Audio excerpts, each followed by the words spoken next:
waa ma ne ana waa Facebook ma ne ko ana waa Facebook jërëjëfati waaye jërëjëfati waa Facebook jërëjëfati guys good evening xam naa ne nag ñu ngi xala late ma nuyu leen yéen ñëpp seen tur ak seen santa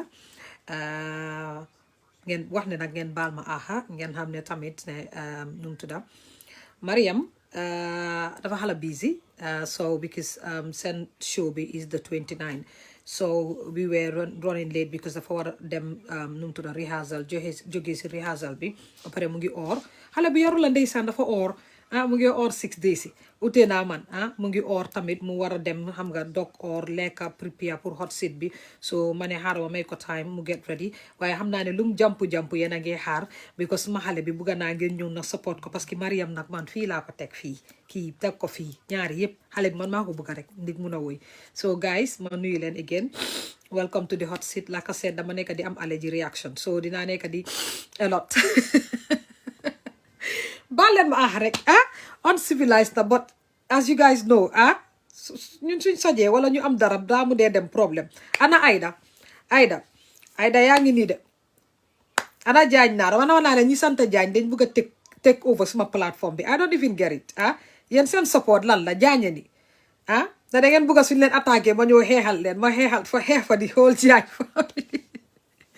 guys okam nakam guys ñu may tuuti Mariam mu préparé mu dugga si send request mu ñëw ñu am a short sweet one Mariam nag ndeysaan foog ma ne nit ñi xam nañ lu bari si moom so dama bëgg a xam na wax naa moom nag waaye bëgg naa bring out the best in her and see parce que wax nañ man ñu ne xale bu am yar la man wax naa la gis nga fii balaa nga fee ñëw maa dugga di la Amy nakam Amy suma ngoro bi iñaasi Amy maa ngi koo defar parengu de waay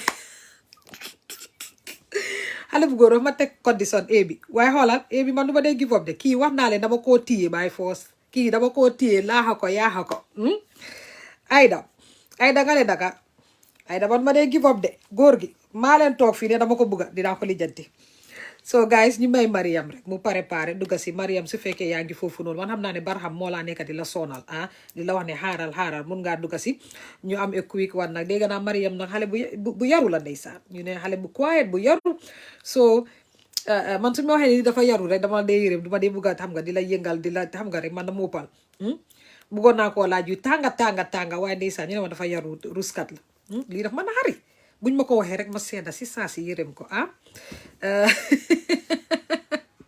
mu ne dinañ wax boobu noonu si suuf yow Amy iñaasi xale bu sexy ni man xale bu gën a sexy si àdduna bi iñaasi mu ne man la moo teg waat di ma teg condition na moom jànxa bu serious la bëgga moom dafa bëgga relationship bu serious ma ne ko dama nga de waxtaan sa ancestor si parce que man dama on serious kon foo jëkkër laa war a am guys Mariam mu ngi dugga si no bàyyi ko mu dugga si xam naa Barham moo fa nekk si gannaaw naan ko bul dugga ajis la muy jàngal xale bi naka la moo dangaam bi parce que yéen ñëpp xam ngeen ne buróodaam dafa dangaam it bu baarak suks nga ne man nga bàyyi duñ ko gis ana Mariam maa ngi nii Mariam yaa ngi yow maa ngi fine sant yàlla naka guddi si guddi baa ngi nii rek di soona rek da nga or ndeysaan jógee training or ndeysaan ma yërëm ba bugga dee mais la 30 minutes bilay nga su nekkoon keneen dama display waaye because yow suma star nga yow suma xarit nga suma waay nga Mariam welcome to Aji's Corner thank suma you baby bi mooy nekk sa first Facebook live interview nga ñëw interact ak sa fans si because ñu bari ñu ngi bëgg a xam si yow I think yoo xam ne maybe bëgg na ñoo xam fan nga commencé ak yooyu ma bàyyi la nga nuyu askan bi ñiy seetaan léegi ak ñiy ñëw later su vidéo bi jeexee ñi nga xam ne dañ busy because su guddee tamit ñeneen dañ dem liggéey nga nuyoo introduce sa boppa then ñu commencé as soon as possible. Yeah, you're right, Ajis. Thank you for giving us the platform to say our stories and tell people about us. And I'm Mariam Cham. I'm a young Gambian artist, a musician, songwriter, vocalist. So the fam bahana yu bari yu ma toge like yeah. No, say barham dafa nekk di spy xam nga. mu la jangal de yaa ngi buga dangam de. No. Okay, go ahead. Yeah, I'm gonna for somebody ki nga xamne ni telam dega Mariama. Mun naa foog ne okay Raki Barhama la rek. Moo tax but man tam am naa suma jaar. I've studied music. I've spent more than 10 years learning music. Yeah. I play instruments. Yeah, maa ngi bay suma wartam si Gambia. Yeah, involving advocacy and so many things. Yi nga xam ne nii. Mariam, bala nga dem indi further yaa ngi wax ne yaa ngi study instruments. So waxee loolu yaa ngi ko generalized. We want to know like the different kind of instruments that you play. Su nekkee maanu loo pour share with us. No. I'm a keyboard player. That's the keyboard. Yeah, piano la de play. Loolu moom is my instrument. I do a little bit of guitar. I'm learning to play kora at the same time. Yeah. So percussion tam dama ko di muna tega. So Mariam, lan mooy percussion? Dimbale ma rek. Lan mooy percussion? Sabar. Anything that has to do with sabar, right? In music, we just classify them as percussion. Tamalawo, sabarlawo, congas, whatever. So the lende percussion. Ndeysaan ñun mi nga xam ne xamuñ si musique dara ñun fañ jógee ñun sabar la ñoo wax wala tantango xam nga naka la ñun local lañ dañu dimbale ngeen break down English bi waaw du loolu sax xam nga loolu lañ ñu ko jàngalee waaw loolu lañ ko dee waxee Mariam waaye loolu la mun nga go ahead then I've got a question for you. Yeah, waaye comme noonu la Mariam ndaw la bi nga xam ne nii mu ngi nekk Gambia nekk jigéen for that matter. Ma yaaga di bay suma waar si music bi. Comme although I was not ready for commercial, but yàlla def na liggéey na ak organizations yu mag. Like big organizations like UN, UNICEF, Think Young Women, ak a whole lot of them. I've been using my voice to advocate. Xam nga ma am brother bi nga xam ne is doing music, but I don't mind. I didn't want people to even know Mariam as Barhama's sister. Dama bëgg nit yi ñu discover talent bi ba pare. So su ngeen xamee ne Barhama suma mag la. It's good, but then I was not going with that notion ne okay man suma brother is Barhama. Understand nga because suma defoon loolu like daf ma doon libit from developing myself and perfecting that craft that I have. So dama believe ne okay Barhama fu mu mën a taxaw ëllëg man tam mun naa fa taxaw. No Barhama dañ ko challenge bi. Si show bi nag la yëpp di xew nag. Fii la moo starté. Mariam si rehearsal baa ngi tàng wax de. I'm so glad ne wax nga loolu because before my invite la sax I said to Barham I'm not gonna have you and Mariam on the same platform because you lot are not a group. You're two different artists, understand? Yeah. When I was ma isi Mariam, that means that yen nya bete mangi in the boka be together. I'm like, no, you're dem sa yon, mo mudem sa yon, mudem yon because they get boka so ni nud ne yen nya you guys are two different solo artists. Yeah. Man mangdon ligue. I have a band. I created a band. I have people that I play with. So that I don't play every week that I play. See hotel see Lucy Melni, Ngala Lodge or Fajara Garden. The my play like mostly this diplomats is what I play. But those certain relationship yung nga gisa. Yan yung bari hamun na Barhama suma makla. The my dem bilal guy certain relationship. So benabes la guy di ñew rek. I mean, ñu gis Barhama mu ñew fofu nonu check si ma wala. Ñu hay you know what? We never know. No wonder you guys have this voice or stuff like that. Yeah. So nangul la ko suma magbi, but I feel like I had to stand on my own. Not like suma kelifa bopa. But then I believe okay, I had the talent to sign than to be under his shadow. Yeah, to sign. Lean on him. Yeah. Yeah. Lola. Mariam li nga wax am na solo torop basically yoo xam nga ne Barham sax nañ ko bàyyi moom aside moom moom faakamaan la nañ ko bàyyi noonu so gis nga fan sa bi ñu ngi ñëw fii sax di wax ne Barham is the best lu leen neex ngeen wax ñun duñ leen faale ñun dañ leen approve kay wala I have this fan sami haral balaa show bi di jeex dineen ci day wum fa mbaak xam nga mu ne ma des yi xam nga leen day ànd suñu àndee fu nekk boy mu ne te suñu àggee rek gars yi ñu ne ko Barhama yow moom foo leneen la léegi Mariama la mu ne boy mu gestu ma mu ne ma boy Yams yaa ngeen nangu suma fancy boy loolu la ma wax di mu ne ma boy Yams yaa ngeen nangu suma fancy boy lii lan la boy mu ne ko yow pare waagu ma si yow Mariam loolu la ma de wax every time mu ne ma waaw nga ne fancy Mariam nga Mariam moo nekk di nangu suma fancy ma ne ko jalo si moo la nekk di rey Mariam coming back to the show dama bëgg nga wax ma a journey from your childhood to your adulthood like foo demee school foo dëkka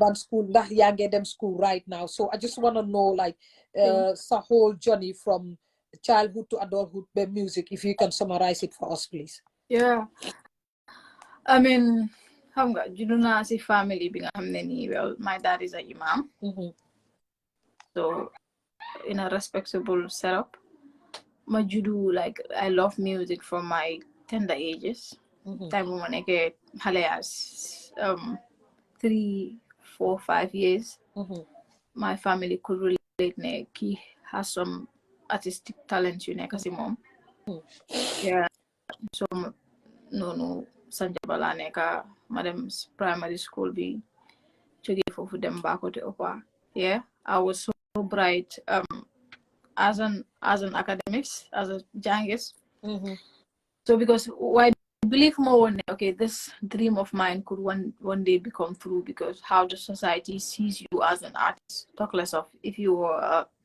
a female yeah didn't know for later yeah yeah so maa ngi that thing mu ma ragaloon xam nga so dama lay woyantu but suma xarit yi laa de nekk di woyantu all the time xam nga so benn bés nag Barhama daf ma dee dégg maa ngi woyantu but moom foog na ne xam na ne I had this talent but dama bëgg a distract because suma family den foogoon ne I mean man dama nekk jàngi stock office one day xam nga so that was what my father wanted dafa bëggoon ma nekk because I was the serious kid jànga suma jànga bi moom duma ko dee caaxaane I don't have time to play like my suma morom yi yeneen xale yi so benn bés benn xaritam mu ñëw si kër bi Faalu la tudda mi play guitar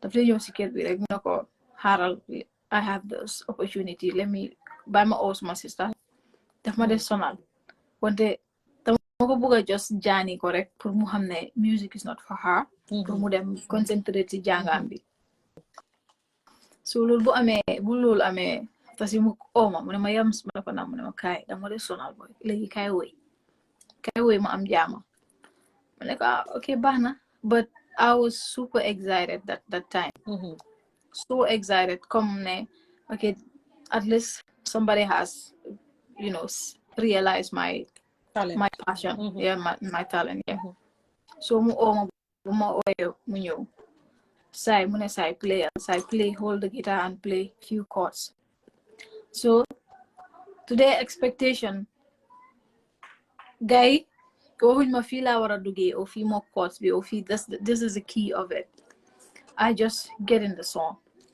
perfectly like somebody who's been playing in live band for a very long time so noonu la rek xaritam bi mu ne ko boy léegi bu ko bëggee wax rek mu ne ko xaaral mu ne ma génna so ma génna si biti mu ne ko boy your sister is gifted mu ne ko waaye musta wéy man maa ko even man sax maa ko door a dégg mu wéy mu ne ko ok mu ne waaw baax na mu ne ko soo ko dimbalewee she got something to offer the world so bu loolu happen my parents suma yaay ak suma papa bëgguñu woon ma def music because they were like Barhama yow mënuloo def music saraka ñëw def music understand nga so loolu xam nga societal living la si gaay doon xool what are the things the society is gonna say to them as a parent.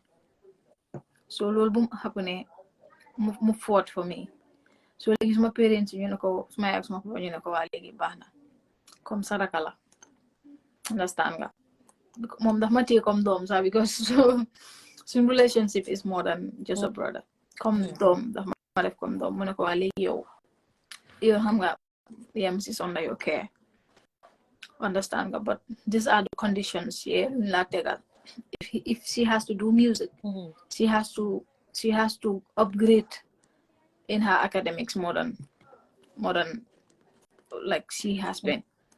So bu loolu happen Barhama mu ne ma Yams mu ne waaw mu ne I believe this is what you want to do. Ma ne ko yes. mu ne ma then if you were so nekkoon one, you have to go to 100 or 200 because these are the conditions that be ak maire bi teg. Ma ne ko waa baax na so ma nekk si affaire yi, I listen, I play, xam nga benn bés ma feebar nag. I was seriously sick. So my yaay was too confused, my parents were too confused. So the next day bi gars ñu ne ko mu yóbbu ma lopitaan early morning. On our way ñu jaar si music school bi dama wér si saasi. Just looking at the instruments, looking at mic yi guitar yi dama tane te moo doon génn kër mënu ma woon a doxal suma boppa sax. After si dama tane I walk myself to the hospital, guy inject ma whatever buñ doon ñëw si kër bi suma yaay mu gis ma maa ngi dugal suma boppa like dafa joomi. That was miracle, xam nga. So right that moment ma nekk si advocacy bi, join some youth group like fekk maa ngi nekk xale. Then I was just around 10 years yooyu ma nekk Voice of the Young and Child Protection Alliance ak CAN, Children Advocacy Network. But suma liggéey foofu moo nekkoon how use my voice to advocate. So at an early age guy commencé nen ma di ma yóbbu conferences yi when they have big conferences yi to just do a little interlude, xam nga. So no rek after Barhama graduate si music school bi fekk man tam maa ngi war a dem senior school. After si ma duga si ma door a dem si second batch bi. When I applied to go for the second batch, they were like, Mariama, si audition bi, you're too young to study music because fofu ñepp ma mag. Is it? And I was the only. Gambian bi luñ dee rey talent bi jàmbur. Seriously? So I was really young and I was the only girl. Maa ngi doon dem school. Gars ñu ne ma Mariama. ñu fa nekkoon sax ñoom ma ne ko this is not for you boy. Music is too xam nga, it's too deep. Doo mun a boole music bi jànga music bi di ko def boole ko ak sa jànga bi, xam nga. So I had to prove myself to my parents benn. I have to prove myself to those that said ne duma ko mun a boole. Do it, yeah. So it was a bit challenging, but I did it. After seeing what I know, boy, this is what I want to do, but this is something that is also part of me because this is what my parents want. But bugal na ako suma bopp at the same time because education, music and education ñoo ànda. So after ma nekk si I came out bright in my school. I came out bright at the music school. Like I'm among the best students at the music school because suma passion la. So foofu la jàngee keyboard, ma jànga foofu piano. Xam nga start def xam nga after si la start di lifin yàlla boole ma ak ay mag ma nekk si gars yi musicians leen di leen déglu di receive seen advices di jàng a lot. So bu yàlla defee loolu after ma jeexal music school bi mu am choir buñ doon form cultural choir ma nekk seen lead vocalist foofu ma si génne ma ngi si woon ba at the same time after si ma am this idea ne how about because dama doon perform ak suma keyboard bi in places so with the choir perform na ak Prince Charles bu mu ñëwee Gambia performal naa ko at Ozo those are one of our achievements so after si ma ne xaaral I have to create a band so ma ne Gambia amut a band of young people we lack musicians comme yàlla def na ne man mun naa play musician mun naa play instrument so because I'm a woman maa ngi play instrument dama dey attract some young people inspire them to learn instrument so yàlla boole ma ak one kora player called Musa Suso he's a brother tase si school bi rek am foofu benn seminar bu fa am rek so man xamu ne daf dey play kora moom xamu ne dama dey play keyboard so ma ne ko ëllëg buñ xamante ma ne ko ëllëg indi sa kora bi ma asi kora yam bi ma asi suma keyboard bi and then you play everybody appreciated the connection so ma ne ko I long since have this idea of creating a band wow how fogolo we can do something about it yeah after si noonu yàlla def ñu scout some few talents si Gambia they join us then we're gonna grow we were not seeing money then delete on suñu help bi fi xaalis so that was the objective but ñeneen ñi they were not patient because comme feel nañ parce que bëgg nañ luñ am si seen talent bi wow yeah but ñun ñëpp we were young man foo ko gisoon moo nekk how do we develop tabax dara after si boy loo ko munti jaay product bi su ñoree tooga bi su ñoree loo ko munti jaay dafa jar people will buy it some of them didn't believe in it mus naa taseeg suma benn xarit mu wax ma mu ne ma benn random xaritam daf ko ne boy Mariam dafa create a band that's too early yeah maybe because of jigéen la but because xamut suma story dafa xëy suba rek mu gis ma foog na ne dimba la start xamut ci suma jaar léegi bu mu waxee loolu si following week mana suma band bi ñu hire ñu pour ñu dem play Tamala façon weekend that was like a whole week so ñu play for 2 days mu demee mu ñëw Tamala mu gis ma maa ngi play foofu noonu benn xaritam moo ko first call mu ne ko Tamala is all painted with Mariama's voice so bu mu ñëwee moom tam mu gis mu dégga mu ne xaritam bi ne moom dafa mistake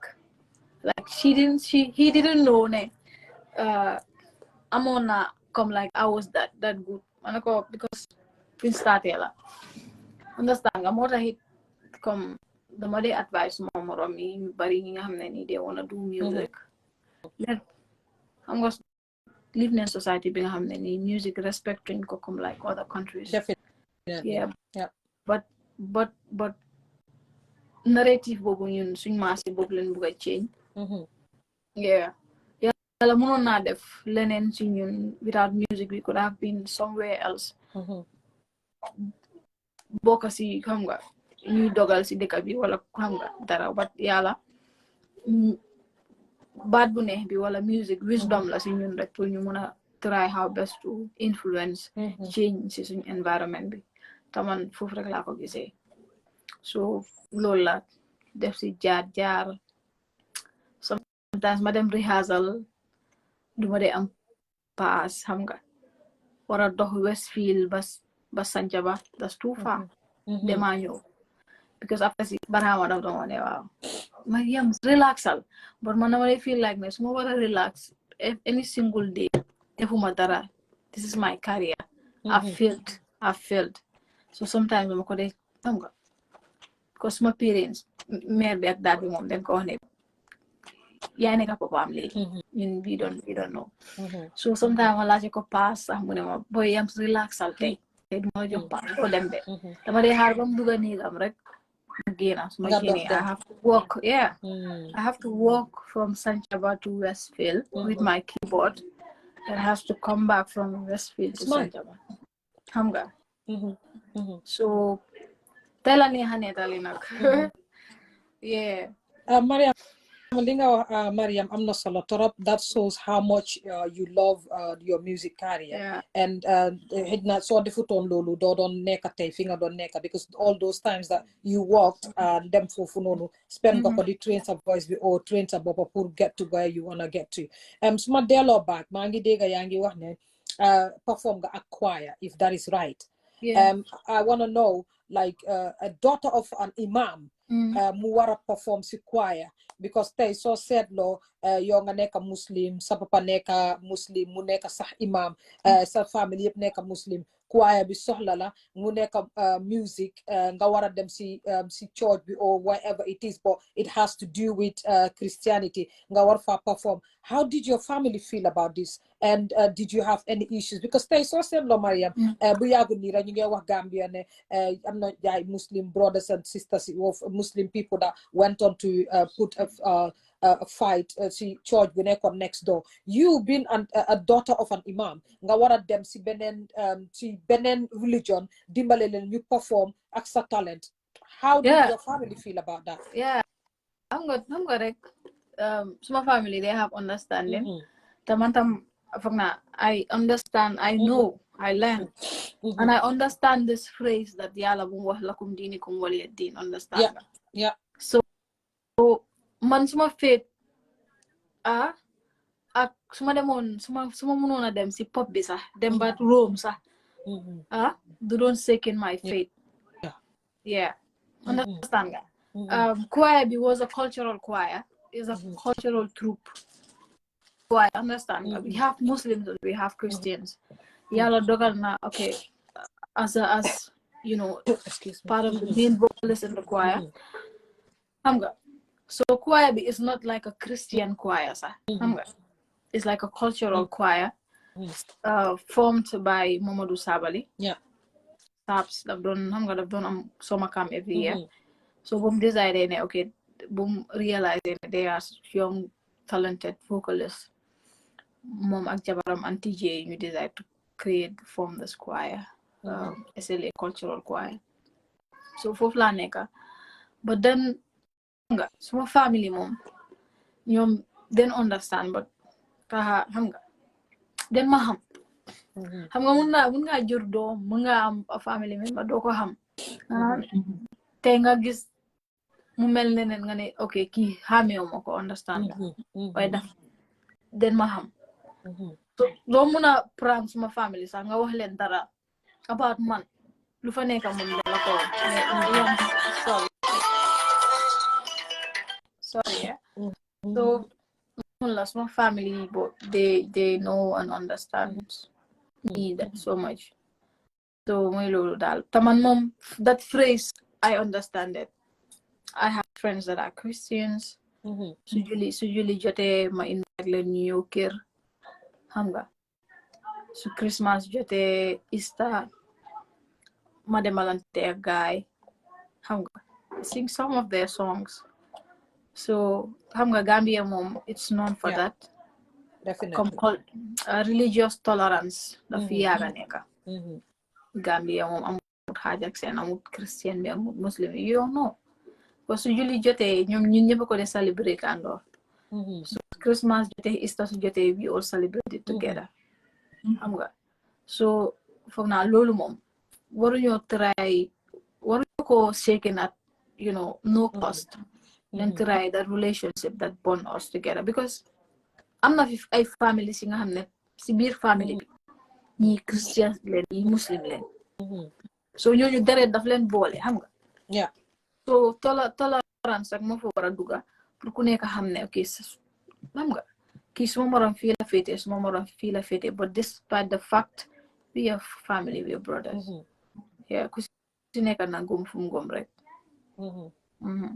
Mariam li nga wax am na solo torop mu jógee si artist bu mel ni yow especially a young artist. I think ne yéen you guys are better to send messages across the world and across the universe because at the end of the day having a daughter of an imam, man, your dad is an imam until Barhama said yesterday, and having a daughter of an imam, having to sing and having to mingle, and in the oil church, them perform. I bet your parents would let you go. And other people like, man, do go church, man, do pop people oil, I perform went or to something. church. Them Yeah, not church wedding several times.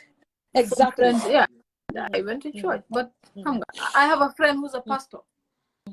Pastor la daf dee ñëw suma saay daf ma di seet si waxtaan xam nga ista su jotee daf lay jël suma doomi sista yi yóbbu leen kër defal leen lu nekk asiwaat leen xam nga leen just understand each other ba pare lii muslim yi laa ko mun a wax like reading the Quran is good. Understand is very good, but understanding the phrases are really more important than that. Yeah. Ba fi gis ngeen ñëw rek di ma sonal fii aji nekk muslim problème bi kenn du ko mën a aate Mariam li nga wax am na solo torop Mariam yow daanaka yaa nekk di first female Gambian artist bu ñëw Aji's Corner for an interview si hot seat bi, and I am really proud of that because I am really a big fan of yours having to have you as because ñi ma fi invite yëpp des male artists. Mariam seetlu nañ dara si yow sa music career bi, we don't see you doing makeup like you every time su ma la gisee ngay perform. And this is like the one day, like Aji's Corner, man, I just ask the questions. Like other interviews you go, they just ask you important questions. You know, important man, I just go deep and ask. Yeah. That one I'm like, I've seen you not wearing makeups when you do your videos, when you're out, when you're doing collabos. Like I've never seen you, man. I've never seen you wear makeup. So I want to know like why is Mariam so natural? Makeup is not for you. Well, I'm just okay with that. Like, this is Mariama. Like, music or without music, Manila Mel, yeah? So, I just want people to love who I am. Understand that? And it's not just try to impose extra stuff inside of me, but just being that simple, natural person. That's the person I am. Nun la mel. So, I mean, mother. I don't do a lot of effort to live. Man daal suma dem programme sax comme anguna sol mbuba la suma spray diw maa ngi kool that's it. Sometimes they want to ask, like when I see you, I'm like, oh my God, she's so beautiful.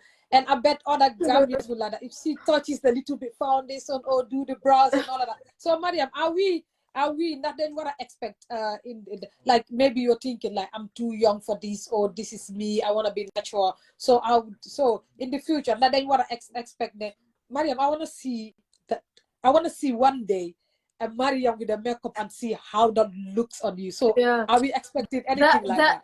That looks too beautiful for me, so like extra.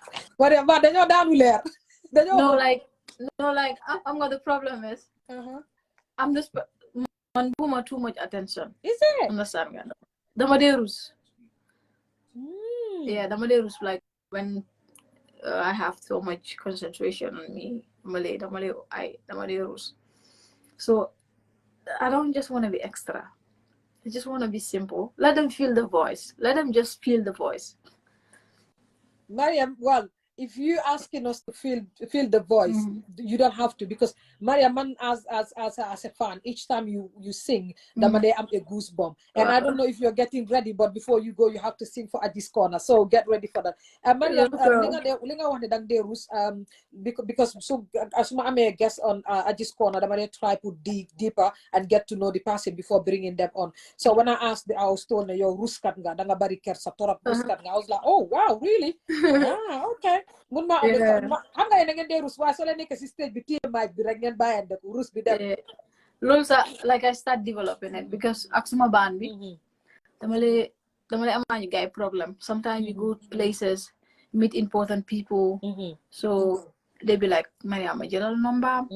Some people are interested to talk to me deep, but like dama dee rus. So after si den they met, I remember there was a time they came home and they reported me to my family. So my sinus is blocking some some opportunities for them. Oh wow. I have to do this. Mariam, Mariam, legi sa fancy ñu ne dañ buga nga wear makeup on the 29th. They ask me, man waxuma ko de. I just called up sa fancy ñoo fi nekk read correct ñu ne dañ buga on the 29th nga toj makeup ñoom ñoo ko wax. Ñu ne ñoo ko wax. Man waxuma ko de. Legi surprise sa fancy na ñu seet ko Mariam di fa toj. Like one day guy wouldn't ma defal like ma def something that I'm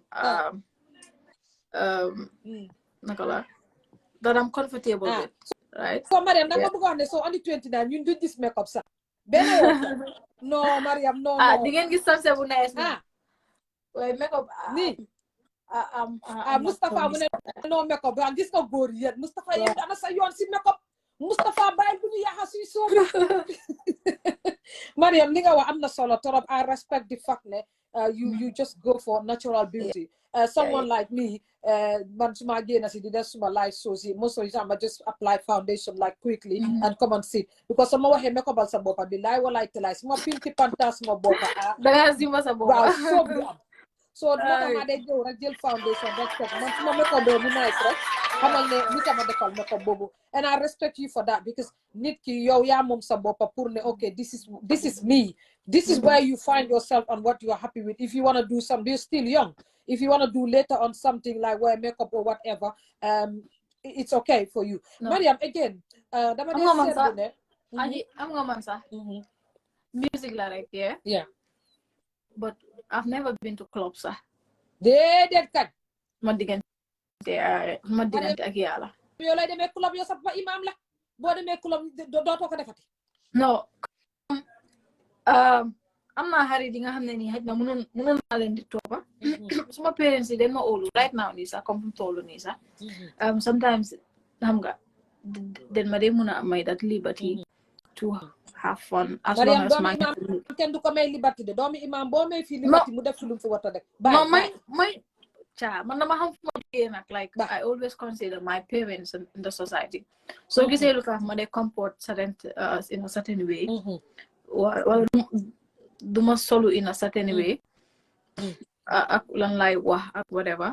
dama consider okay suma parents if they have to deal with all odds to allow me do music man tam war naa gore bi nga xam ne ni I will try to make sure send respect and send pride and dignity ma keep ko intact so bugguma ngay di talk fena di rus because okay man parents yi Mariam la but then dama bëgga any member of my family my parents man suma papa su toogee ak xaritaam yi gay seeti ko ma ñoo xam ne xamuñ ma daf leen def ñaanal leen ko music la nekk def waaye jàmbaar la comme daf dee góorgóorlu understand nga because I just make sure like ex music I'm a daughter of an imam koo xam ne ni has deal with so much odds to make sure I do music so dara jaralu ma ko dara jaralu ma ko guys yéena ko di Mariam mu ne daal ngeen bokk rek mu mel na mel Mariam man respect naa la si bu laal makeup bi sam foundation yii nii billaay walaay xaalis la am na ñoo xam ne seen makeup bag yi boo fa demee spend nañ fa £1000 te ñu ngi gën a yokk te yëguñ ko because small doole I have friends bi nga xam ne ni dama leen dee gunge sometimes dama leen dee yërëm te ñu war a dem programme ñu lijjanti seen ñëw bu seer bi fil ne le pare waaguñ de salon bi installation bi ak makeup bi dina leen jël more than 2 hours yeah definitely ba pare at the end of the day ma ne la the same day la ko gars yi di génne ñeneen ñi sax installation bi sax foofu leen ko di génne so dama lay xool ne comme like yow right now nii laka nga xoolal xam nga so coono bi dama leen di mun a gunge si salon bi xam nga defen ko gis nga suma brow si sax wàññu ma ko yaa ngi gis But Mariam, like Lima wax rek, man, I respect people because this is your style, it's your swag, and you're comfortable with it, and yeah, like because most of us dañoo gis dara rek comme ñu ngi wax, oh, why is Mariam like this? Or because halal oh, this is her style. So that's why I said, like on the hot seat, I try to bring out the best in you guys because it's just the gossip, the assumption, and the fabrications. Mariam, dama bëggoon a xam like basically that because we saw you. The way you dress, they say, oh, she's a Tom girl. Because then they just say, yo, you dress like a Tom girl. And sometimes when I see you dress, like I said, with the makeup too, I'm like, so Mariam Solé dress. Nakala waramel. Because in my head, because I deal with fashion. So sometimes I'm You're like, picturing it. wow, I'm picturing in my head, Mariam, what is to the dress? Well, I'm super buguda. I want to see like the form. I want to see the structure. Mangehela, so what is all high heels? Naneka si state, but the way. So, what is it not because of Sadadis and Imam or the religion? That's why you decided to brand yourself as a Tom girl, or it's just style? It's my style. One of reasons. Mm-hmm. Two is like I believe I'm young, but I mean attractiveness sometimes and sexiness attracts so much things we have many bulo mo exist. Hey, Maria, I like that one. You're like a smart. Yeah, you're like a smart. You're at this corner. You may at this corner. So that's it. I just want to focus. I just buguma sa guy gurlo hamga. Boys, I don't want them to put Mariam as season pop up in no. You the focus like Mariam, because I boys in the we silent. Yeah, I put the file them molesta. Big we say lunda or you anyone could be Mariam Finar. Bailen Halibigan. He then called Toga, the code for Parengu. Mariam Linga was solo Tora Black said, and there was a brother.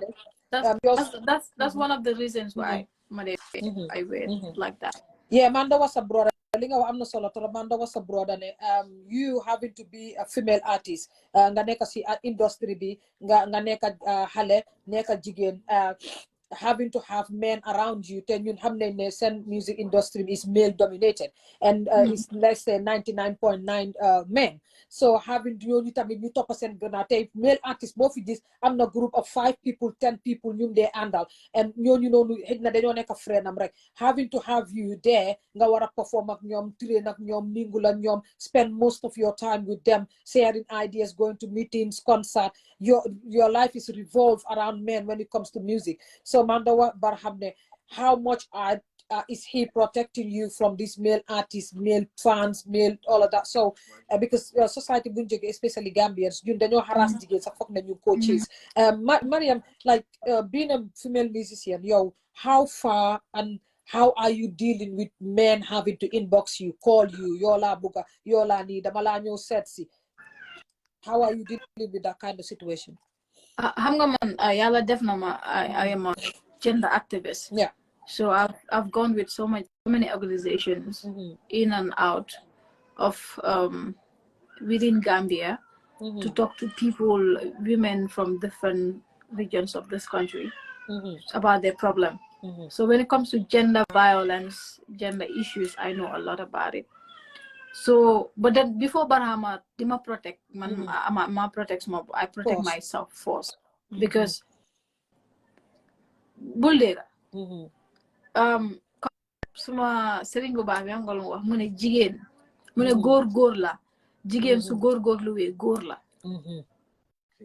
understand nga within fofu nonu I just don't make myself like okay mané like xam nga I just believe anything bi nga xamné ni góor yi fofu nonu war nañ ko mëna def I can do that or more than that understand nga Japanalen, they are my brothers xam nga ndeysaan dafa am yàlla that charisma bu mu def si doomi aadama ak some wisdom bi nga xam ne nii loolu people are different understand nga but yàlla xam na ne I've never encountered such because I'm a teel a prepare suma boppa about those things I knew they would happen. Yeah, definitely. So I just put a post to it with my life, with how I approach them. Yeah, I have brothers. Kusinyo buga asil like that's no ma tegal la suma proposal bi brother brother and sisterly relationship so loolu daf la dee loolu si ku am xel daf la dee te looloo gannaaw I don't engage that much with them xam nga jox respect naa leen well they really loved and respect my talent despite yeah I've worked with them a lot of times back now many artists on the open mic understand nga waaye loolu du leen nekk suma diggante ak artistes yi diggante man ak xam nga ñoom ex-miles la leen nekk ma dem I have so much respect for them and they also mutually respect me back waaye I don't attract negativity I don't attract ñàkk fayda despite I'm young I don't attract foolishness dëgga Mariam li nga wax am na solo torop because tey bul fàtte ne fi nga toog you will inspire many people especially young girls ñi nga xam ne dañ bëgg a dugg si music scene bi te ñun la ko seet si kaw rek lañ dee gis duñ dee xam lu dee xew si biir with that you will also build another girl child who is ready to be a musician in the near future to know ne I need to get ready and I need to build myself my self-confidence, my self-esteem, and I need to build a boundary when I get there like you did which is really good as a female artist nga toog foofu noonu war a explainal gaay li Mariam because si society buñ nekka góor ñi balaa ñu laa bugga sax ñu xam sa mag because ñun foofu lañ jógee comme tey suma broda xaritam balaa muy bugga keneen rek mu gis ne aji de kii brodaam la te xarit lañ mu ngee mag léegi ko fa leen la de booy sa raka mu ngee mag de su ko defee sa mag sa du xam ñu nekk si ron di la texte di la keekamtoo ba sa broda yëg ne yaa ngi nekk xaritam xam nga yooyu yëpp ñun si society bi lu normalut more normal because people seems to be making it normal but at the end of the day we normalize it Mariam dañ bëgg a xam comme yow all the songs that I saw you do dafa nekk song yoo xam ne singles la are you planning on working on any album because to be honest I haven't heard su fekkee ne am na you rectify bi but dégg nga ma foo génnee album so loolu noonu naka la fa demee noonu yeah so leneen lu ma bëggoon a wax moo nekk dama bëgg a ëllëg like any xale buy jóg tey mu ne yaayam wala papaam I wanna be like Mariama gay dimbale ko si te duñ ko discourage understand nga but the other thing is like comme nu ma la ko waxee rek métier dafa mooka understand nga suñ problème moo nekk Gambia dañ dee yaakamti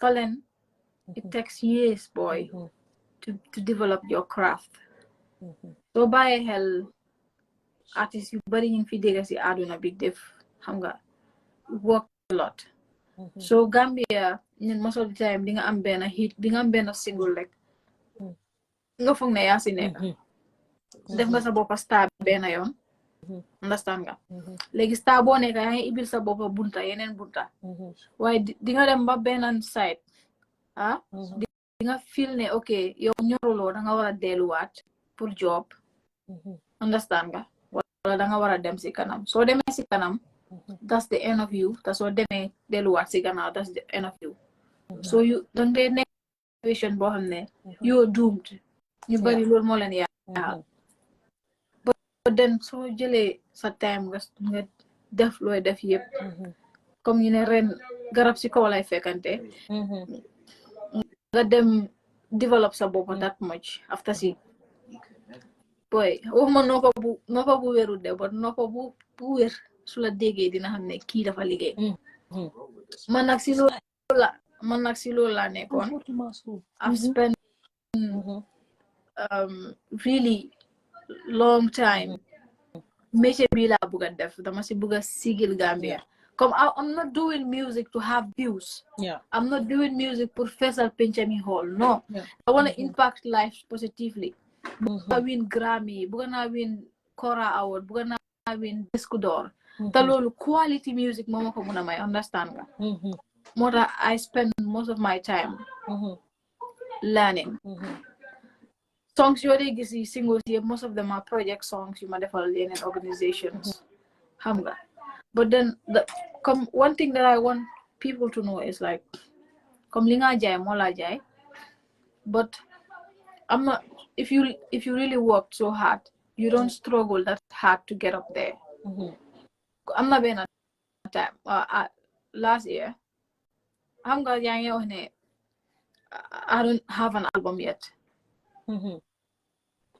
Nominate name on Wasahalat Music Award for somebody that doesn't have album. If I even have then I'm album. Nominate name twice on the C Award. Feature name on BBC. When they were coming to the Gambia, I didn't know. They just saw one of the things I do fell at a distance. More interest guide to the Gambia. Had a story with me and share my story. So that's what I wanna urge younger. You buy the tailor leaf of that star life. Tailor def sen bopas, tailor def sen bopan danan. Gambia la rek wante you have so many links outside come like Senegal. Yeah, definitely. Put you them for legi ni. Represent na Gambia twice on International Kora Festival. The last one was at Senegal. Senegalese then after they were like Mariam, kid nah diga Gambian la do need because they feel like the Gambian be come. Do they tarbiyu affaire? Yeah, definitely it's true. Ñun bëgguñ duñ moom sax. Man okay. Dama bëgg am ñaan rek bëgg tarbiyu rek konon suma neexoon I could have been somewhere but ma xam ne Barahama suma mag la mu ma njëkkee si affaire bi moo ma si dugal sax daanaka understand nga dama bëgg saaku ñaanam tam at least understand nga bam yëg ne I believe ne xam nga mut naa pour man tam ma ber suma daara ma ber suma daara understand nga ta 29 inshallah April 29 boobu noonu nag la ma seexal dafa bëgg a seexal waaw du foofu la moo ne Mariam tayo gi nag jàngal na la nga mun yëpp léegi mën nga ñëw léegi kay rek women united festival bi ñëw toog di ma seetaan ma xam ne waaw parce que dafa déglu am nañ fa ñu garaaw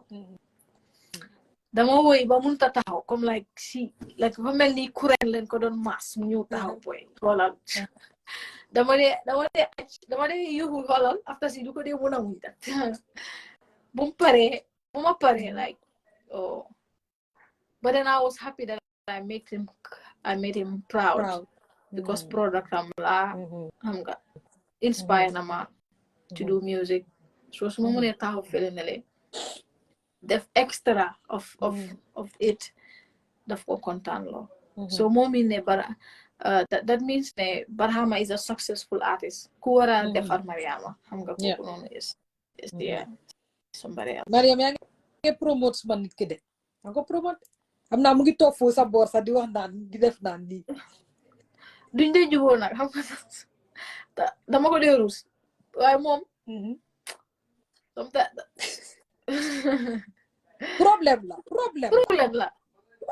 problème la sometimes duñ dee jubóo every minute bu xuloo démb xam nga lu ma wax den doon naan wonjo ñu xel ko wonjo mu naan mu def ni mu teg mu ne ma yams ma ne ko naa mu ne ma man dama mun graw lu de ma ree ma ne ko xam nga ko mu ne ma xam ko da nga foog ma ko gën a xam mu ne ma waay yaa ngi safe so ñu dem si minister of gender mu àgga rek xoolal di graw nekkete man maa ngi ko xool loolu yëpp liggéeyam la mu ne ma xanaa gis loo bu ñu demee si ministre bi dama toog nii rek xam naa boobu naan ne ay kii moom yeah but then he's a very good brother dafa dangam but then he's a very good brother he's a role model Mariam li nga wax am na solo trop maa ngi bëggoon a laaj as a female artist bu mel ni yow man I think the Gambians dañ la war a bàyyi xel trop because like when you sing I have goosebumps. Wow. Especially so Ajebe Wachi. There's a recent interview you did Yeah. where they were interviewing you and you sang si sala ni nga talk way Yeah. borom kora bang sabor. Wow. Mariam, I had to save the video. I had to watch the video, what you sing and what you sing. I was like, oh my God, this guy. I just think that with you, Gambians are just playing with talent. So much. I just feel like they ignore a great talent. So I want to know, now, have you thought of going to Senegal and them deeper side for more better place, more better things or support for some music career? Nga am classes yoo xam ne more better recording studios and everything comme just some music career rek dimbali Sénégal tamit dimbali because soo ko seetloo I think that Gambians they play with your talent and you I feel ne suñ la dimbale di nga get to where you are and to be honest I've been thinking what if you go to Senegal and you became one of the biggest artists even in Senegal. Yeah. Have you thought of that? I have so many producers in Senegal that reach out. Kay ñoo si la Senegal. Xam nga am na benn time sax dama dem Senegal so xam nga competition bi mu ngi amee foofu si xale yi. Yeah. But kooku def ma bëggoon a jël like def ma traite xale yi but then I'm bigger than that. Man moom music moom su ñëwee si ay defante ay chase and bokkuma si. I have a long way to go. Yeah, you're still young, definitely. Yeah. Yaakamtiwuma ko nag yaakamtiwuma ko. I'm aspiring to be someone like Sona Jabate or bigger than that, inshallah. Mariam, I'm not solo torop. Mariam, as a Gambian artist, a female Gambian artist, you just ne yen sen music scene is male dominated. Te am na sa few jigéen yu fa nekk bu yàggul ni gis nañ jigéen boo xam ne génn na complain ne Gambian si soo gisee supportuñ ko because she's a female artist ne Gambian si duñ dee support female artists yi and yow as a Gambian female artist how do you think ne yéen ba tey yéen jigéeni artistes yi yu jigéeni ba tey dañ leen néewloo doole because jigéen ngeen di gender equality ne jigéen waruta woy jigéen dafa war a dem si waañ bi jigéen waruta def li naka nga fiil ne si biir Gambie si aar bi yow as a jigéen dañ la nekk di néew dooleel o da nga gis ne jigéen yi yéen ñëpp si biir aar bi dañ leen nekk di néew dooleel ndax da nga fiil ne nit ngeen moo support boo xam ne joxanguñ leen ko. No, du jigéen yi mbaa góor yi sax de support bi ñëpp ko nit understand nga. I know women in the Gambian music industry are so vulnerable to so many things here. Because I have friends. Definitely. I spoke to them. I have friends that are musicians, that are artists. So I know their challenges, most certainly. You see, people don't see their talent. Gisuñ talent bi de. They're seeing the sexiness of that artist, and that's the only thing they want to have access to. Understand nga? But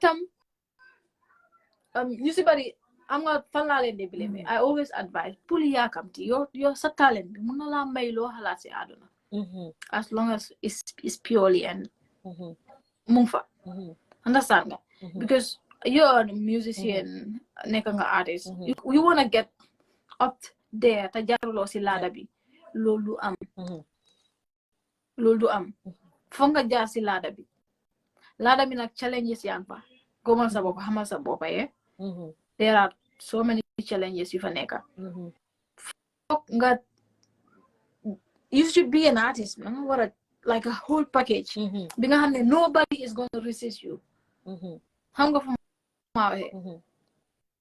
Come talking about the vulnerability bobu mom, it doesn't happen to just artists.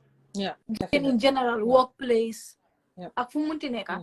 Xajna artist bi mom dafa nekk at the center of attention. So motaxit is attracted to so many negative energies around them.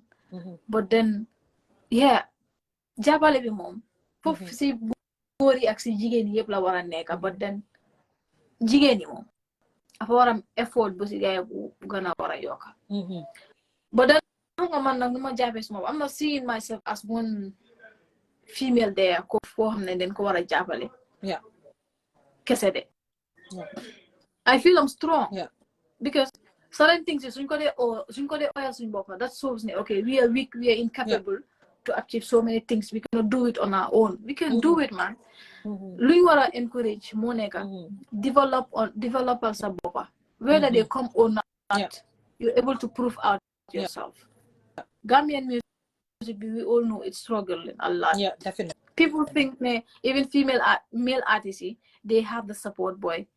Those male artists, I can assure you, Aji Bilaya, some of them go all out. They do a lot of sacrifices just to make sure they guy aga fu ñaga. So ñun tam somehow jigéen ñi suñ buggee aga fu ñaga, bu aga certain place, foog ñu génne di mentality bi, okay, man jigéen la am néew doole, we are weak, we are strong, because jigéen xelam bi, boy, and understand that. And then we worked, but at the same time I'm urging the entire Gambian population to consider, because okay, industry become is male dominant, it's male dominated. We have few female artists. They should also be empowered. Empowerment is like ñu leen di def ci seen programme si, xam nga, di leen jox contracts, let them just help them in any kind of way to support them, because music dafa seer de. Definitely. Yeah, you don't know. Mariam, Like staging, so venue, sound system, new tickets, new video, video, shooting video, photo studio. shoots. This is really so expensive. Yeah. Pour ki nga xam ne nii rek la ko yaakaare pour mu def ko, kooku tam xam nga lu mu soxla. Dafa need hands put together pour ñu mun koo dimbale pour mu mun a put up loolu. Xëy na daf ko visualize, but then xam nga foog mu nu mu ko mun a implementer rek moo nekk support to come together. So that's what I believe though. Mariam, li nga wax am na solo torop, because man dama believe ne man tamit even with the venting, the mourning, the complaint, I just believe ne if you're talented and you've got your talent there, you need to sell yourself. Your talent would bring people to you. You don't struggle, man. Yeah, you don't struggle. You don't even need to ask people for support. Your talent would attract people to come to you instead of you having to be mourning the people don't support me. But Mariam, dama bëgg tamit artist yi xam, because ma def soci, I like to send messages boo xam ne pour artist yëpp la, because these are things that we ñu leen dee support dee waxtaane. Artist yi tamit then they try to sing music yoo xam ne we relate to the songs and they connected to our souls and connected to us, because you can't be in the Gambia and singing a French song or a Japanese song and we can't understand and relate to your song. So if you come back and blame the whole Gambia, people like Ajis Corner we support, because hot seat bimuno nasi gene. Yeah. Exactly. This is the support, man. Exactly. So you can't just support say bi nekkul ñëw sax nga jox ma benn ransom ma use ko. We need visibility, you know. Yeah, definitely. You understand? Yeah, definitely. There are so many things nga xam ne nii in kind, même advice. Yow soo ma waroon a jox advice bi nga xam ne su ma ko lifinee su ma ko yokkee si man daf maa yokka. That's support. Exactly. Yeah, that's support. But xam nga tam rëy soo diisee nga rëy, it's hard to learn. Yeah. Gambia na ko dega. I'm glad that young Mariam is literally sending a strong message than I even thought, because when I spoke to you on the phone, Mariam, I was thinking, oh my gosh, he's so young. Well, so I grew up. Yeah. I grew up in oh my gosh, she's such a baby. Mariam, I'm going to ask a question. Being ask for the VIP ticket before you them further, because later show be there, because we have to ask just few questions, one question before we end. So if you can go ahead and ask that question, and then I will ask you 1 or 3 questions, then we'll wrap up for the show. Then you win that ticket, you can come back here and contact them, sa team be contact them, then you give them the ticket for Saturday. And guy bulen fate Mariam Barham ñu ngi am so 29th Penchami Hall bulen ko mbote na génn leen ngeen support all out. And like I said, Mariam su fi jógee man ko tag mun ngeen a follow page am bi tamit and go support. Yeah, ñu ngi préparé loo xam ne pour show bi. Laysan ba ma noppi ba ma defa code. Mariam boobu Ajis Corner la waroon a nekk live ñëpp di ko seet. man loolu dama doon Right. make ma proud. I would Right. have been so proud to have you Oh, guys like live on the on thingy. Wana Barham ne wow. manako Barham ne manako no show bi we just have to support. Like I said, guys, mun ngeen a follow Mariam. Click on the tag ñoo ko tag si kaw go, like I said, support mun naa ñaaka nekk xaalis, mun naa ñaaka dem fekki nit ki, mun naa ñaaka Yeah. dem jëndal ko dara, Ñëw but si show bi just sax is a support. exactly just click Yeah. on her page and go and support her, follow her and support basically. Mariam, pour nga balaa ñuy dem further nga ask question bi, then I will ask you 2 or 3 more questions, then we wrap up for the night because mu ngi guddi te da nga soona tamit. Yeah. What would you ask Gambians pour jox leen VIP ticket? Yeah. I'll just ask a simple question. Yeah. What instrument does Mariama play? What instrument I play? Like, what's my Mariam, main instrument? your main instrument. Yeah. Tey rek nga gis ñuy dem YouTube, ñuy dem sa page bi, ñuy dem Google, te dootoo ko defati. So ku njëkk a answer question bi mu am What's ko my right, Mariam main loolu la moo instrument? Yeah. main instrument bu Mariam de play Mariama mu ne ngeen wax ko instrument bi mu jox leen VIP ticket ngeen dem toog foo xam ne ak sa tànka do gis nga Mariama Barham ñi day advance. So Mariam, while guy the answer question, but Mariam mu ne what's the her favorite instrument boom they play most of the time. So answer that and get a VIP ticket. So Mariam, dama bëggoon a xam yow as a Gambian artist. maa ngi gis de. Ayda yow fi nga dëkk kii Angleterre fi la dëkk muy waa dëgg la ñu nekk Angleterre, America, all over the world, Europe, mun nga answer question bi still dinañ la jox ticket bi nga may ko koo xam ne mu ngi Gambia. Keyboard naka la keyboard bi tamit nekkee instrument la tey rek ngaa gis lu nekk fii di fi gis guitare, buubi guitare, nit dina fi binda buubi guitare. non mu ngi rek keyboard. Waaw. Keyboard instrument la. Mariam bul ko waaw jatu maa ngi xool America nga dëkka Mariam xoolal de jatu America nga dëkka bàyyi fifi. Mariam, dama bëggoon a xam like you as a Gambian artist. Most of the time people will be like, man, Gambian artists, duma leen support, what are they doing for the Gambia, what are they giving back to the community? So dama bëgg a xam yow as a young Gambian artist, what are you giving back to the community? I'm giving out back in so many different ways because society made me who I am, and the society has a lot of things bilen nekk di leen sona, and lu nekk di ut rek mu nekk ko safara, and then yes, so we took this approach ne we've hosted enough seminars, you know, enough conferences, discuss about things affecting people. So man, not just an artist, I'm an activist at the same time. Them several times on a nationwide tour, you know, and representing Gambia. Yeah, be using my voice to talk about things affecting people. Them now was animal welfare advocates. So hehal na do mi aramay ba hehal animal si. Understand nga? Just last yeah, just last year. Mariam Barham mulla ya hasi wax de. No animals here because I'm a youth ambassador of animal welfare. So them then tour tour trying to talk to farmers and people they mistreat animals on how best they can aji say mula dur dala de mula keyboard ak piano bu gis nga ñi xanaa xamuloo ñii dañ fi waa America depuis démb depuis Barham sooyam bi ñu fi di ut ab VIP ticket ñi amuñ xaalis ñii dañ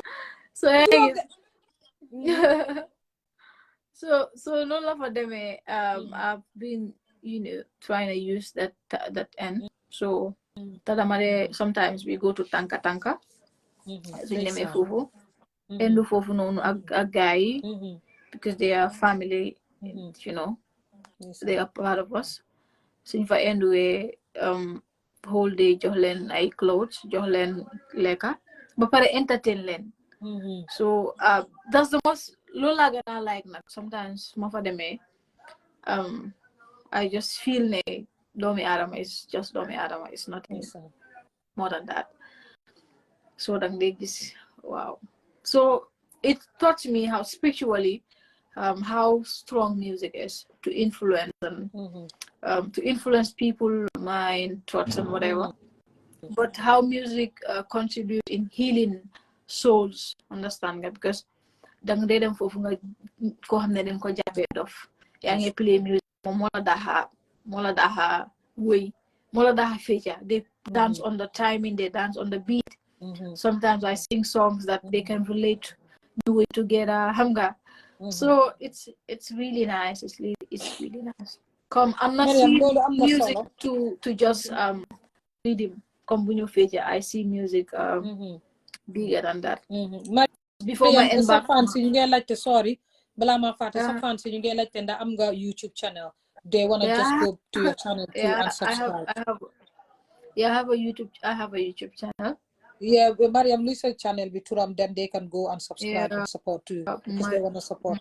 yeah, Mariam Cham. Mariam, man Official. xamoo ne sax nga am YouTube bu Barham bi moom am a subscriber, but I didn't know you've got one. I will subscribe man tamit suma pare definitely. Mariam, dama bëggoon a xam I'm yow. not socially involved, so lately last start come like the Yeah, but definitely if we start searching and supporting you from now, because you can't be an artist but you're not socially involved, so we have to find a way to support you because these people are people in Europe. Mënuñoo jënd ticket right now ñu dem, but there is a way that we can go and suñ kenn dem keneen dem definitely we will get you where you want to be. Mariam, dama bëggoon a xam yow si Gambian artist yi kan moo nekk sa closest Gambian artist koo xam ne moom nga gën a close am. Take Barham out of it. No. Dama am brothers si Gambian artists in Hamneni. They genuinely loved my talent and I really similarly kila is suma Oh, because you guys are activists anyway. Yeah. Suma waila compare hamga. Suma madom baila. Yeah. Mom never overlove love the talent. Hamga cause easy tea. You know. A guy dal. Hamga. Suma waila, but one that I'm so close to is Lina. Lina is I think she's got a show. Recent mom just new send flyer that I'm so. Yeah, Koku Lena la. We have Lena. Lena, okay. Lena and Lina. Daughter moko defati. Lady Lina, we are so close. Yeah. So papare, come hamga. So Lendi and our time suma while our Gambia. Gambia. Sister. I spoke to her recently. Yeah, suma sister. So hamga ñun ñaar ñoo nekk chatty industry bi. Oh, bless. So you're the same your age group. Yeah, we're age group. You like chatty industry bidal. Okay. You understand? So we started together role hamga. Say her name nobody understand. Sometimes my sister la. And she's doing great. She's really doing great. Yeah. So ina mom suma while hamga man sumare anda yo rek dama de bëgg nga yok mo wala ma yokala. Yeah, definitely. So it started when I was just trying to teach her keyboard lessons. And then in relationship is really Mariam, I'm not solo de man feel like they want man bëgguma xarit boo xam ne you can't bring anything on the table. I don't care what it is. If it's not valuable, Yeah, definitely. When you're having people in your life, they need to come with something to contribute or put something on the table. Either dafa nekk loo leen wax lu important mu di la jàngal di la push in life di la support waaye xarit yi ñàkk a fayda yooyu every day ngeen jóobe ëllëg la Christmas yooyu man xarit bu ma close up rek right now nii rek you do music so that music rek we can be friends but we cannot be close because music is all I talk about. Loolu de moom baax na de mel ni xarit yooyu noonu rek ew suba di waxi ñàkk a fayda ba dem tëdda amaloo benn njëriñ man bugguma xarit yooyu noonu Samba Mbalu so ma bëggee am moom like music moom sax su bëggee ñu toog ñu waxtaan dafa dem plugal ma keyboard bi can you play dara so noonu that's how we catch a vibe. Mariam, basically some brother didn't for asking you this question, but I still have to ask because it's one of the always Don't one worry, of the don't worry. questions Well, that should be. The more yeah, gonna have that at this point, are you seeing anyone? Are you in a relationship? If not, it's a pregnant question. If yes, yeah. if no, your brother got married really young, so we were wondering that your ultimate, if you're seeing someone or not seeing someone, have you got any plans of getting married soon? Because wax na fi ne dafa am pour say ali to pour galankor yu bari bu ko dab in life because of family and other things. So are you also getting prepared knowing that you are from a Muslim family, your dad is an imam, sa career bi ndax yow tamit da nga wish to get married very young, and are you in a relationship with anyone? Oh. Oh. I made it clear to my parents, telling you go understand. Like nobody has to take decisions for me as long as that is concerned here. Yeah, I know Hamna from Hamna from them. Yeah, I have a clear vision about what I want. I'm not in a relationship. Yeah, because one thing, I'm all about music right now and how to create more songs. I've created more than 100 songs. I'm not song but I write songs for so many Gambian artists. They've been that lot. They've been the songs coming, is it? I'm a songwriter, so I write songs. I give it to some people. New Wow. Def Dara. I'm behind the shadow. Understand nga? So no like I wrote more than 100 songs for myself. I believe I will not create music anytime, anywhere. So the one thing is like, I had a clear vision about and what I want to do. Understand nga? So I'm not sorry to say. Normally Gori Gambian, see? Like when you are in a relationship with them, having to call every time, text every time, living every time, and I have work.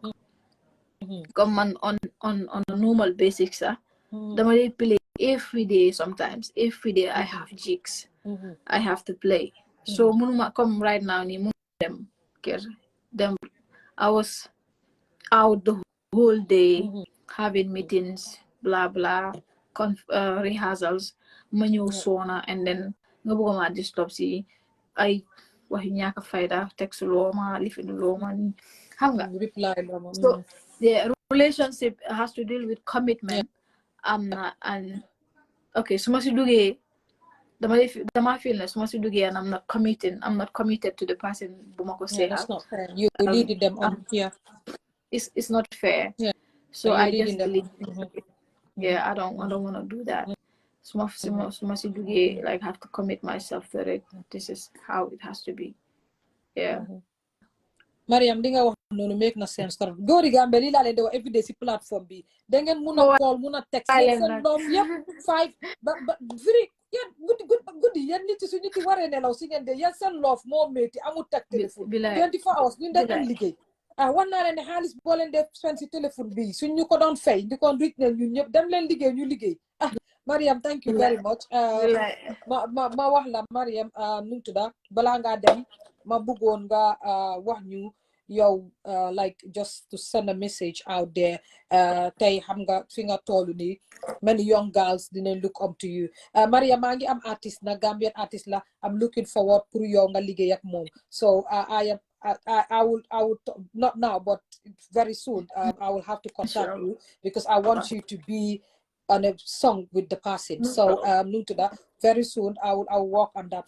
Mariam, dama bëggoon xam ban message nga sani fele, just an advice like an inspirational message to every Gambian muy jigéen góor mag ndaw artist ñaka nekk artist the whole of Gambia. Can you just please send a message to everyone, your message to everyone out there?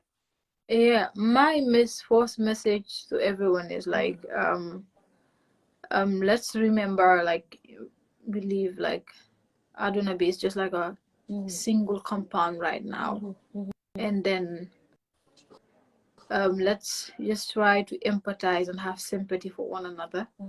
But then, okay, problems you aduna with the face here, if you all love one another and give have a little belief towards humanity, you ñëpp dina non safe aduna bi. You understand?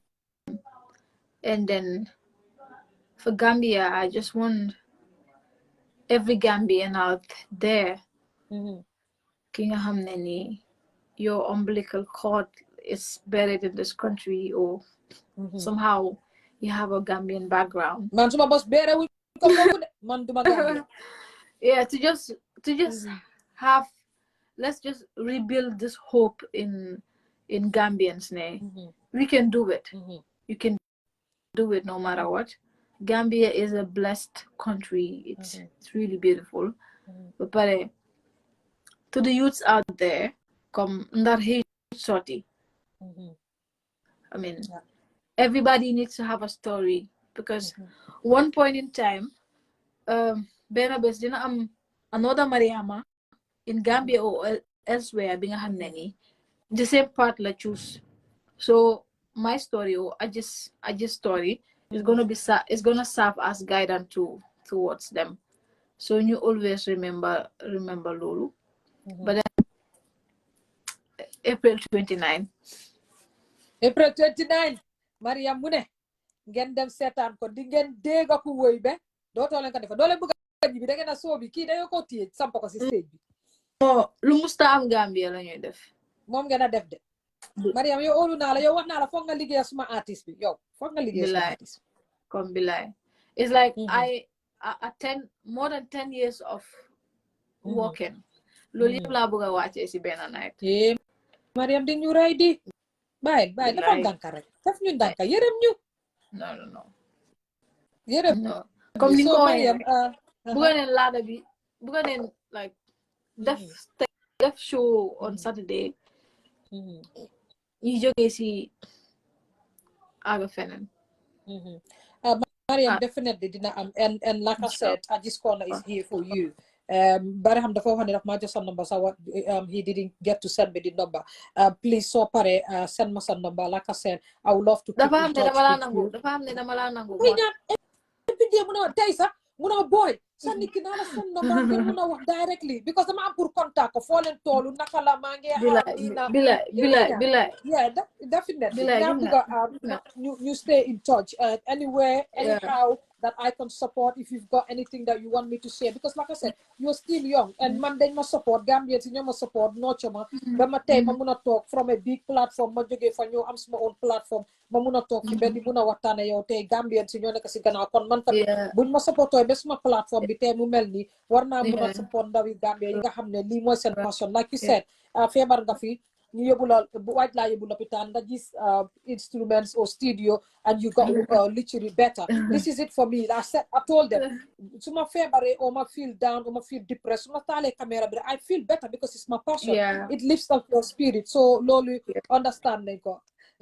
Mariam dañ bëggoon nag tey nga woyal ñu nag balaa ngaa dem ba pare nag bul faate ticket bi nga ñëw contact ki ko Xadijatu moo njëkkaw su dee keyboard la Xadijatu boro America bugge moo ko njëkka bind moom lu moo ñëwee nag daf ko jox itam foofu mbokkaam waaw mu jox ko mbokkaam brodaam wala système Gambie yow xam nga gaay America yi dina ut nu mu yónnee nit. That's cool. Yeah, because man tamit most of the time ñu ma dee seetaan most of the time daf dee nekk people in Europe ak abroad and fii nii because soo ko seetloo ñoo fi dee nekk ñu nekk Gambie dañ dee seetaan later waaye dañ dee seetaan halfway ñëw because of network bi waaye su ma demee it surprises me. People in the Gambia watch me more than anywhere in the world. That's why they surprise every time. Mariam ma bàyyi la pour bala ma la jàppa sonna nga training bi jaabante bi or bi so ma bàyyi la nga woyal ñu rek ñun tamit ñu tàggatoo ñu dem. Okay, let's lan lay woyal sax.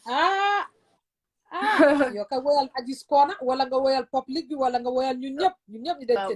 Bàyyi ma woyal. Neexal ma rek ma dem tëddi. Dinaa la woyal.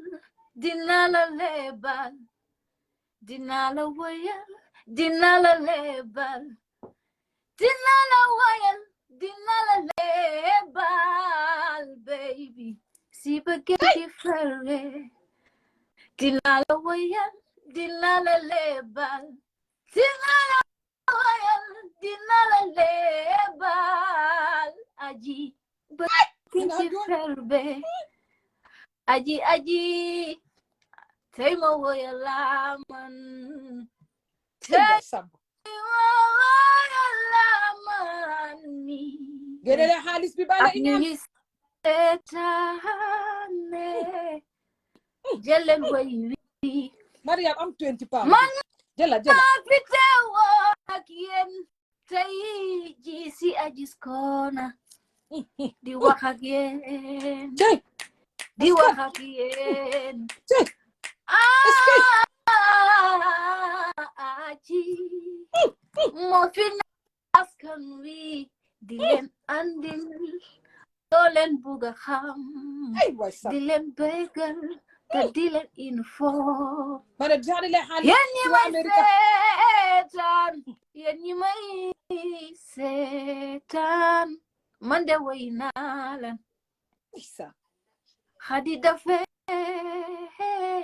mane hadi yodo bayti Ajis Corner mane ngeen coobala ma say ma woy la yomi hadi yone ko xaalis yonel la ilaha fama la ilaha kuwa to kunyale ye ite wili sinoro Ajis Corner ite wili sinoro ite wili sinoro Mariam am 20 Ajis Corner ite wili sinoro jelal Gela de sinola Kerai yeah solo Mariam woyal ma Amy Cissé suma fan la Amy woyal ma Amy rek ñu tëj Cissé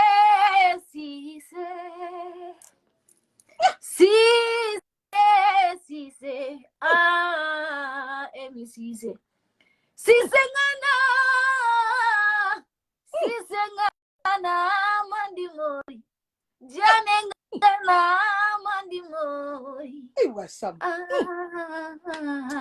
ture ngana mandi moy mau yakan Mimi Amina Mimi Thomas Amina Mimi Taimo Allah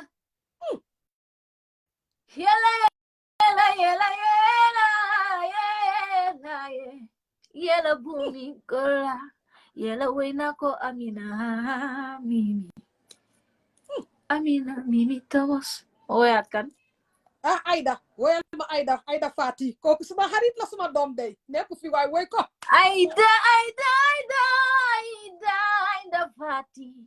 Fati Haidara yo Fati Haidara ye Taibo yalla dominda yu Ajis Corner yo waay samba moyat kan no balaa ñu dem nag dama bëgg nga woyal ma suma future boyfriend bi Iñaasi woyal ma Iñaasi rek ñu ñibbi Iñaasi telale woyam to man Seri Ajis Corner Ajis Corner Pilifori Ajis Corner Asrini Ajis Corner Iñaasi tema bakla tema wela chimba wow Mariam yo lo voy a dega Mariam xoolal yow Mariam tuuti ma taxi beneen VIP ticket waaye xoolal 20 pounds bi Mariam maa si teg 20 pounds bi waay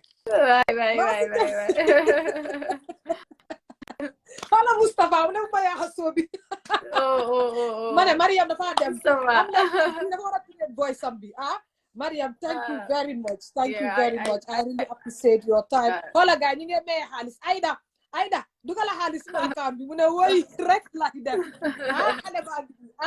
no Mariam you just nailed it. Like, to be honest, I'm so proud, man. You're one of the youngest Gambian artists ba pare yaa nekk the first female Gambian artist xam nga teguma woon loolu notice sax bam start first to come to my show and I'm so proud. Please make sure y'all ne So pare send me Jela Barham telephone number. Send me your number. Like I said, I want you to work with one of the Gambian artists, and I've already worked on now. I want Mariam to the future Mariam get a song together. So I just love you, and make sure to get back to this person who's won the ticket. Mariam smart domi by banging na jainar. Why like I said, you know la indi wati nga way guy. Then don't la indi wati Mariam got take korabi. Wow. Take korabi. No, like seriously. Keyboard Yeah, like seriously, Mariam. After Sosobi, I think after Sosobi, we should have a sobo hamne. Danga nyo teksa korabi. Wow, my biggest guy. Wow, players magan you could do gan you play because nita me nyoma de support. Could do gan welen bena you am a kora guitar Mariam night bu special bo hamne. Fly play ko defara mu tasare si bidde kabi. Lol is fixed. Let's make the announcement. That is fixed. It's fixed. After Sobi, Mariam. After Sobi, I promise. Is it a promise? It's a promise. Yeah. Then tell set account na guy anga ter hanga pa ambe fam dole parce que dole ba li man kena parce que Mariam des day ko may. It's a promise. It's a promise. Guy deg again. So Mariam dafa ñew ñu am night bo xamne ñu won ñu talentam ñu make sone nit ñu ñew nañ sétan ñu def flyer ci mu tok woy guddi bi yépp guddu ka ci mu woy la yeen tek mo. Yeah, so Mariam thank you very much. Ngomar la ñoo def dañu Ngomar mu ngok sa fans gis nga ñu ngi seen xaat bi yakamti nañ lolu de bo assalamu alaykum rek ñu toj de kam Mariam because da ngeen ni platform yi pour ñëw wan nit ñi tamit seen talent ba pare ñun dañ dee board Mariam ñun ci yob bi fi amuy live. I know like definitely man dama dee toog Mariam ba seen say duma mëna nelaw ma call Mariam Barham man ko bala ma nga woyal ma nelaw comme li nga doon wax ni rek da nga dégg voice rek nga okay so social setup bi ngeen judo fii nii mingul xam nga so ngay sona ñu nekk ci press dimbale leen di jàppale ñu golden voice waaw man moom time boo leen bootee rek call leen ma time boo leen bootee rek Mariam loolu yëpp pratique la pour yow man maa la isi ajis koona xoola gars yi we love wow so Mariam naa la bàyyi yow nga dem noppaleku dinaa send ma text message from Barham nga send ma sama ko bi then ma store ko then after sa show bi ma bàyyi la nga relax from a date whereby it won't have to be a hot seat but a 4 night between yow ñun ñëpp ñu ñëw xoola gaa ñu ne dañ ñàkk live Mariam gisal dañ ñàkk live bi like Mariam thank you very much bul faate bul faate pour contact bul faate pour contact borom VIP ticket bi so after the show send me your text I love you and I love you guys and leave you I'm glad ne make nga suma guy ñu proud at least ñu comfortable pour ñëwaat xam ne beneen artiste na leen woy I'm happy that I made them smile. I'm so glad to be here and then I love you guys. I love you all. Jambar ngeen yéen mu nekk foofu noonu di liggéey ci seeda bi mu metti sometimes man I expect less from a brother that comes from there because dama have expectations that they high from us here and then if you give out everything you have what are you going to use for yourself and your family tomorrow so jambar ngeen moom dëgga ñu leen di ñaanal yàlla yéen tam lépp loo leen bëgg foofu yàlla defal leen ko amiin ibi leen bunti wërsëg yi you know balaa next year classic bi nga xam ne mun na am sax da ngeen di ñëw seetaan Mariam gis ko suma last 20 pound bi nii nga xam ne moom laa la may nii sax te tey ma ko suma last 20 pound bi nii xaalis ma amee si life bi yëpp 20 pound bi la dama la ko may sax te tey ma ko bàyyi loolu de so Mariam ma bàyyi la have a good night yow dinañ wax later thank you very much thank you so much it's a pleasure being here I love you guys thank you from my